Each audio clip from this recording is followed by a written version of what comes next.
मुश्किल से 10-20 आपको मुर्दा हर जिला में मिल जाएंगे देते हैं। अब तक 115 बार जो है कि जेल यात्रा हो चुकी है हमारी, मर चुका है दिखा के गांव में तेरही करके 12.5 एकड़ जमीन अपने नाम करा ली है। में फिल्म स्टार नाना पाटेकर साहब आँच फिल्म की शूटिंग के लिए हमारे गाँव आए थे, उनसे और Uttar Pradesh government declares me dead but मैं जिंदा हूँ। अरे हम किसी भी सरकार में मरे हैं, आपकी सरकार है, आप हमें जिंदा करो। मतलब आप किसी भी प्रत्येक तहसील में चले जाइए और रिश्वत का ईंधन लेखपाल, एसडीएम, कानीगो, तहसीलदार जैसे ही रिश्वत का ईंधन इनके मुंह में डालेंगे आपको मृत्यु प्रमाण पत्र बना के पकड़ा देंगे। भले ही सरकार, सिस्टम, कानून हमें मरा हुआ घोषित मानता है, हम पापियों को मिटाने कुंभ नहाने आए हैं। क्योंकि ये जो भ्रष्टाचार चल रहा है भारत में, इस विदेश की मीडिया में आने के बाद भी हमको जिंदा नहीं कर रही है। को जो है ना कहीं भी जैसे आध्यात्मिक कुछ ऐसा हो रहा है तो वहाँ चले जाओ तो थोड़ा घृणा टाइप से लोग देखते हैं। 21 सालों से हम सरकारी अभिलेखों में मरे हुए हैं। प्रेम से किसी को देख भी लें एक बार तो मनुष्य का कल्याण हो जाता है, ऐसा हमारे बाबा हमें सिखाते हैं।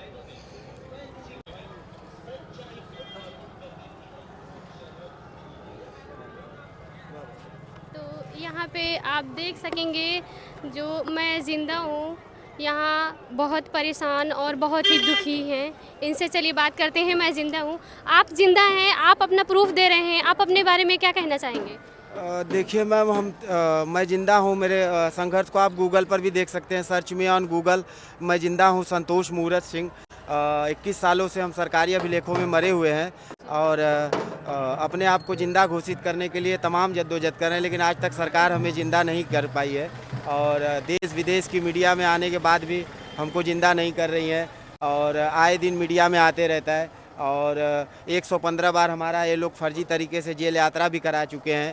अभी कोई भी वीआईपी मूवमेंट होता है हमको पकड़ के जेल यात्रा करा देते हैं। हाँ, और 1 मिनट मैम, थोड़ा इनसे बाबा से आशीर्वाद ले लें। वहीं पे नींद आ गई थी बैठे बैठे ना, क्योंकि होता क्या है, बाबा क्षमा चाहेंगे, थोड़ा हम यहाँ जो है बैठे बैठे निद्रा आने लगी थी। बाबा भटक रहे थे आश्रम में और मतलब यहाँ से वहाँ चल रहे हैं। और होता क्या है कि एक मुर्दे को जो है ना कहीं भी जैसे आध्यात्मिक कुछ ऐसा हो रहा है तो वहाँ चले जाओ तो थोड़ा घृणा टाइप से लोग देखते हैं कि बोले मुर्दे को अगर कोई जलाने शमशान घाट चला जाता है तो वहाँ पे आता है तो स्नान करता है, छुआछूत या जो ऐसा होता है। तो इसलिए साधु संत के पास जाने में भी थोड़ा सा ये सोचना पड़ता है कि वहाँ जाऊँ कहीं दुत्कार न मिल जाए, कहीं कुछ ऐसा ना हो जाए। इसलिए थक गए थे मैम, तो यहीं पे बैठ के थोड़ा सा जो है निद्रा जो है आने लगी थी। तो बाबा से कहेंगे कि बाबा ऐसा कोई हमने गलत तो नहीं किया। जी जी। आप यहाँ पे क्या करने के लिए आए हैं? अभी बहुत हारे थके लग रहे हैं आप यहाँ कब किस लिए आए हैं? जी मैम, देखिए ये कुंभ महापर्व आस्था है और हम भी जो है कि ज़िंदा हैं। भले ही सरकारी अभिलेखों में मरे हुए हैं लेकिन वास्तव में तो हम ज़िंदा हैं। और हमारी तरह जो है कि सरकारी अभिलेखों में 5 लाख ऐसे मुर्दा ज़िंदा हैं। उनको भी ज़िंदा होने के लिए कामना करता हूं कि वो भी जल्द से जल्द सरकारी अभिलेखों में ज़िंदा हों। और हिंदू, मुस्लिम, सिख, ईसाई जितने भी भाई बहन जो सरकारी अभिलेखों में मरे हुए हैं उनसे प्रार्थना निवेदन करेंगे कि वो भी इस महाकुंभ में आए और डुबकी लगा कर ये साबित करें कि हम सब मरे नहीं, जिंदा हैं। हाँ, भले ही सरकार, सिस्टम, कानून हमें मरा हुआ घोषित मानता है, लेकिन भगवान, अध्यात्म ये सब तो जिंदा मान रहे हैं ना। वो लोग जिंदा मान रहे हैं तभी तो आज तक हम जिंदा हैं, बचे हैं। वरना भगवान के घर देर है अंधेर नहीं है। ये लोग जितना परेशान कर रहे हैं, बोले लोग कुंभ नहाने पाप को धोने या पाप कट जाए ऐसा करके आते हैं। हम पापियों को मिटाने आए हैं, हम पापियों को मिटाने कुंभ नहाने आए हैं। क्योंकि ये जो भ्रष्टाचार चल रहा है भारत में, मतलब आप किसी भी प्रत्येक तहसील में चले जाइए और रिश्वत का ईंधन लेखपाल, एसडीएम, कानीगो, तहसीलदार जैसे ही रिश्वत का ईंधन इनके मुंह में डालेंगे आपको मृत्यु प्रमाण पत्र बना के पकड़ा देंगे। तो बोले यमराज का काम करना ये लोग शुरू कर दिए हैं। हाँ बताओ, जियता आदमी के मुँह आए दे तुम्हें समझ।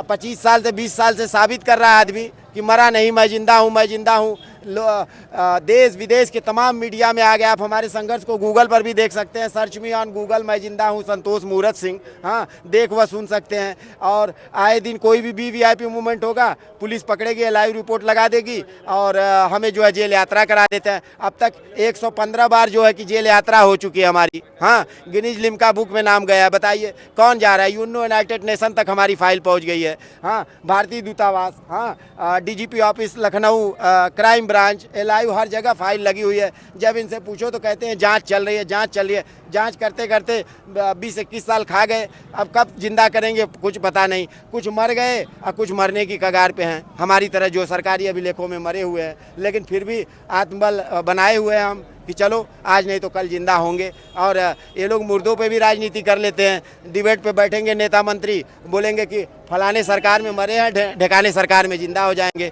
अरे हम किसी भी सरकार में मरे हैं, आपकी सरकार है, आप हमें जिंदा करो। लेकिन ये जिंदा नहीं कर रहे हैं मैम। तो इसलिए हम यहाँ कुंभ में आ गए हैं और तमाम आपके चैनल के माध्यम से तमाम मुर्दों भाइयों बहनों से कहेंगे, चाहे वो किसी भी जात के हों, हाँ ना, हिंदू मुस्लिम सिख ईसाई, वो आएँ और यहाँ डुबकी लगाए।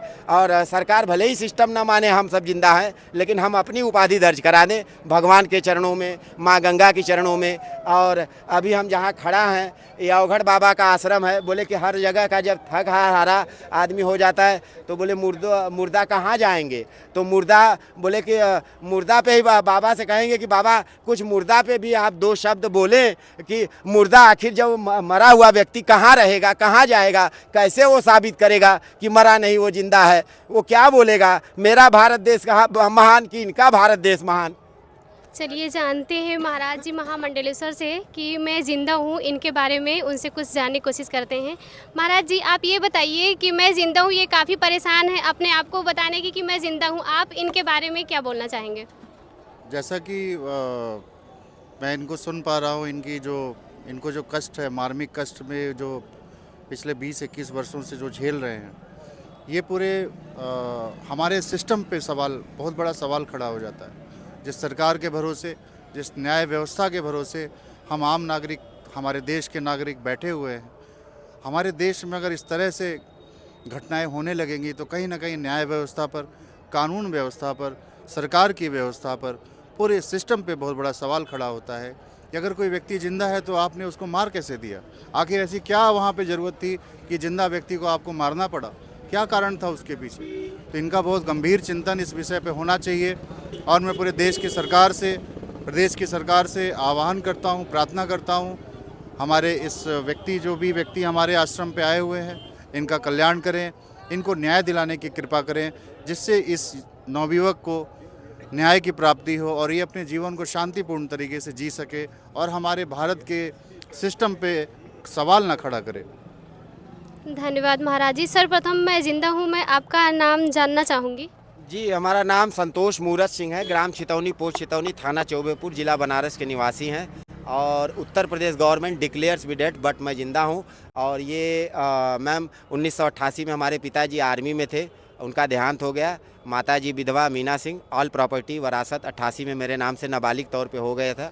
2000 तक नाम चलते आए। 2000 में फिल्म स्टार नाना पाटेकर साहब आँच फिल्म की शूटिंग के लिए हमारे गांव आए थे, उनसे मेरी मुलाकात हुई और वो मुझे लेके चले गए बॉम्बे। एज ए कुक के तौर पे हम वहाँ कार्यरत हो गए और वहाँ 3 साल हम नहीं आए। 3 साल में ही हमारे दयात प्रदार चचेरे चेतन सिंह, दुर्गा सिंह, अजय सिंह, नारायण सिंह, आलोक सिंह, काफ़ी लोग जो है मिल के साजिश के अंतर्गत लापता मिसिंग लाश मुंबई ट्रेन बम ब्लास्ट में संतोष मूरत सिंह मर चुका है दिखा के गाँव में तेरही करके 12.5 एकड़ ज़मीन अपने नाम करा ली है। तब से लेके अब तक हमें साबित कर रहे हैं कि मरे नहीं, हम जिंदा हैं। लेकिन आज तक सरकार के कानों पे जू नहीं रेंगा। जी बिल्कुल, देखना चाहेंगे। अभी संतोष जी बोल रहे थे, अभी इनके पिता आर्मी ऑफिसर रह चुके हैं, आर्मी में रह चुके हैं, फिर भी इनका कोई प्रूफ नहीं है कि हाँ मैं इंडियन हूँ या मैं ज़िंदा हूँ। इनको बहुत, जैसे हर सरकार में आधार कार्ड तो बन जाता है, लेकिन हर सरकार में एक जिंदा व्यक्ति खुद को साबित कर रहा है कि मैं ज़िंदा हूँ, तो हर सरकार में उसका एक कोई भी किसी के कान तक जू नहीं रेंग रहा है कि हाँ वो व्यक्ति जब खुद बता रहा है मैं ज़िंदा हूँ तो उसका कुछ देखना चाहिए, कोई उसके बारे में कुछ भी सोचना चाहिए।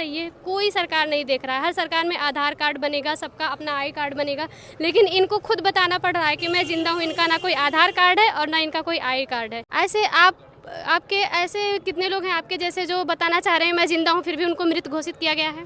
जी, आरटीआई से खुलासा हुआ था 2017 में, आरटीआई हमने लगाया था तो 5 लाख थे, तो अब बढ़े ही होंगे। हाँ, लाखों की तादाद में है। अब 17 में जब लाखों में थे, अब तो करोड़ों में होंगे। हाँ, तो पूरे इंडिया में अगर कहेंगे, पूरे वर्ल्ड में कहेंगे तो करोड़ों के हो जाएंगे। पूरे वर्ल्ड में ये प्रकरण चल रहा है, खाली इंडिया में नहीं, वर्ल्ड में भी। मतलब हर प्रत्येक तहसील जिला में आप चले जाएंगे, अधिवक्ता से मिलेंगे, वकील से, 10-20 आपको मुर्दा हर जिला में मिल जाएंगे।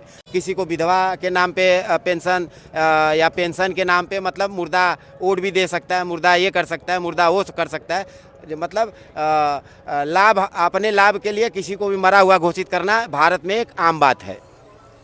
जी बिल्कुल। तो अभी संतोष जी का कहना था कि जब वोट पाना होता है तो जो मरा होता है उसको ज़िंदा कर दिया जाता है, लेकिन वो व्यक्ति खुद ज़िंदा हैं और उनका कोई आईडी नहीं मिल पा रहा है। हर जगह जाने के लिए आईडी की ज़रूरत पड़ती है और हर सरकार में आधार कार्ड बनता है, आईडी बनती है। तो कम से कम इनके ज़िंदा होने का तो एक प्रूफ होना चाहिए। और इनके जैसे बहुत सारे व्यक्ति परेशान हैं जो खुद को प्रूफ कर रहे हैं कि मैं ज़िंदा हूँ। उनको बस आधार कार्ड की नहीं, उनको अभी यही बताने में बहुत ज़्यादा परेशानी हो रही है कि मैं ज़िंदा हूँ। उनको कोई मानने को ही नहीं तैयार है। और अभी आप मिले जो एकदम जीवित व्यक्ति हैं और ये कोई भूत नहीं है, तो इनके बारे में यही कहना चाहेंगे कि आप जितने लोग हैं कोशिश करें कि इनको अपनी पहचान एक मिल जाए, वो भी इंडिया में।